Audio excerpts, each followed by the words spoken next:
This is Daily Armenia, CivilNet's daily news digest. Here's what you need to know today.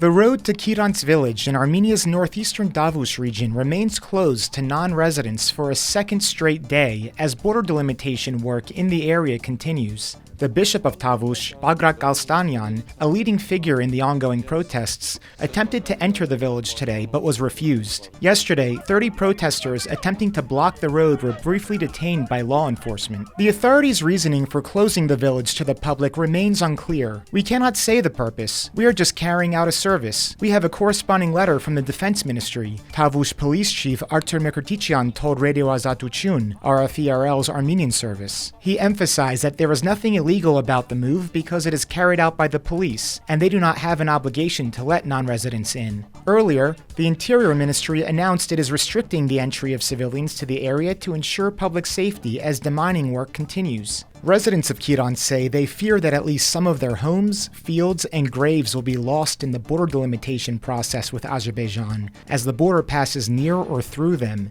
They don't see how they'll be able to stay in the village if Azerbaijani border guards are allowed in.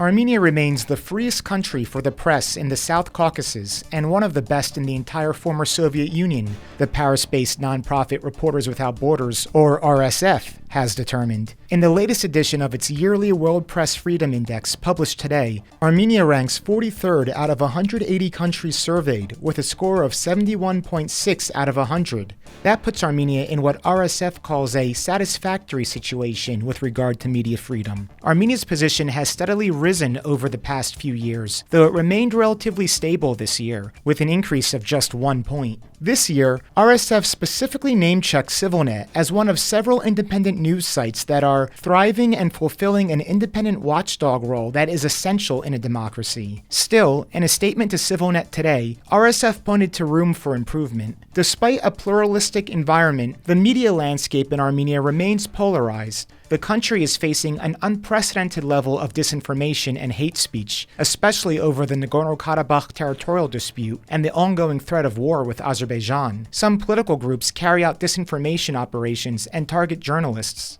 Armenia's slight improvement this year comes despite a trend in the opposite direction, both regionally and globally. Neighbors Azerbaijan and Georgia had considerable score decreases, and the report calls them both out for employing media censorship, which it says has intensified in a spectacular mimicry of Russian repression methods.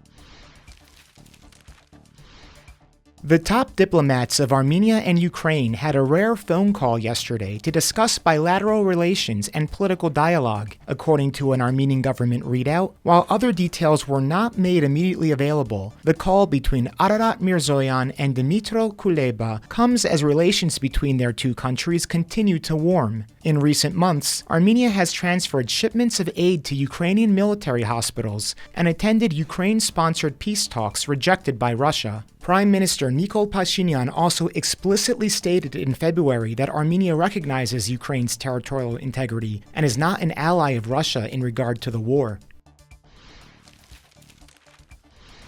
Last week, the United Nations Committee Against Torture reviewed Azerbaijan's compliance with its commitments under international law. Prior to the hearings, the Center for Truth and Justice, a US-based nonprofit, submitted a report based on interviews with nearly 36 former Armenian prisoners of war in Azerbaijan, detailing widespread use of torture. CivilNet was on site in Geneva, Switzerland, to hear firsthand from the CFTJ team about their findings and about what these proceedings can achieve. Find the link in the video description and on our website.